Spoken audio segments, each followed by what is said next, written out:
This is Inside Indiana Business Radio for the morning of Wednesday, April 2nd, 2025. I'm Alex Brown. More than 140 employees at Caesars Southern Indiana Hotel and Casino in Harrison County have voted to authorize a strike, union officials said Tuesday. The workers, represented by Teamsters Local 89 and Operating Engineers Local 399, say the vote is a direct response to management's refusal to offer a fair contract. The unions said in a news release that the workers are seeking fair retirement benefits. Though negotiations have been ongoing for months, management at the casino and the unions, quote, remain far apart on other key economic issues. While the strike was authorized, the unions did not specify if and when a strike would actually take place.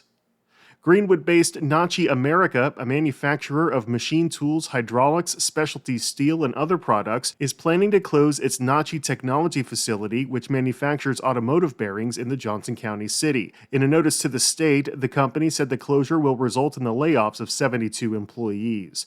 In an email to Inside Indiana Business, a spokesperson said the move is a strategic adjustment to the company's business structure as part of ongoing efforts to optimize operations.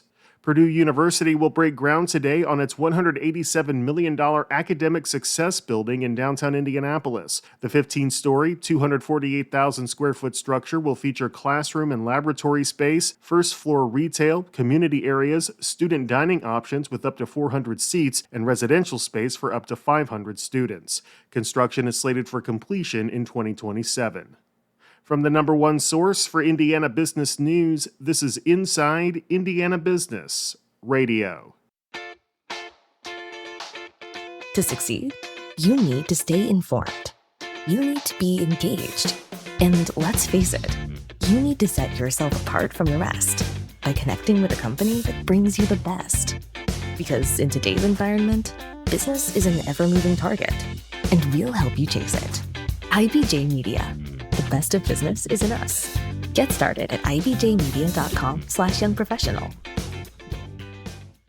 The developer behind the rehabilitation of a historic building in downtown South Bend has pulled out of the project. IIB's Mark Mazurek has details. According to WVPE Public Radio in Elkhart, Lafayette OpCo has backed out of its agreement to purchase the Lafayette building under financial concerns related to an architectural and engineering analysis.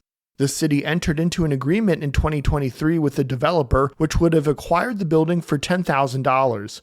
Plans were in place to transform the historic building into residential and retail space as part of an $8 million investment stipulated in the agreement. Joseph Molnar, Director of Growth and Opportunity for South Bend, told the city's redevelopment commission last week that while the move was certainly not the desired outcome for the agreement, it does show the importance of due diligence. The 5-story building was initially built as a 2-floor office building in 1901, with its top floors added just years later. It was named a local historic landmark in 2000. A city representative did not respond to multiple requests for comment from Inside Indiana Business. However, Molnar said the city will continue to work towards preserving the Lafayette building and noted that a number of developers have shown interest in the project. I'm Mark Mazurek for Inside Indiana Business Radio.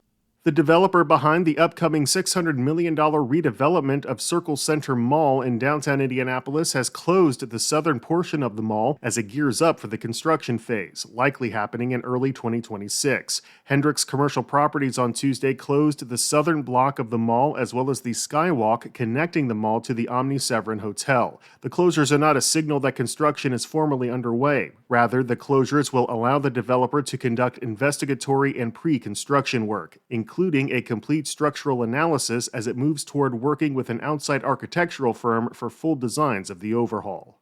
Goodwill of Central and Southern Indiana CEO Kent Kramer is this week's guest on the Business and Beyond podcast with Gary Dick, presented by PNC, a weekly conversation with high-profile Hoosiers in business, sports, and entertainment, and beyond. Available now from your favorite podcast provider. I'm Alex Brown for Inside Indiana Business Radio on Demand.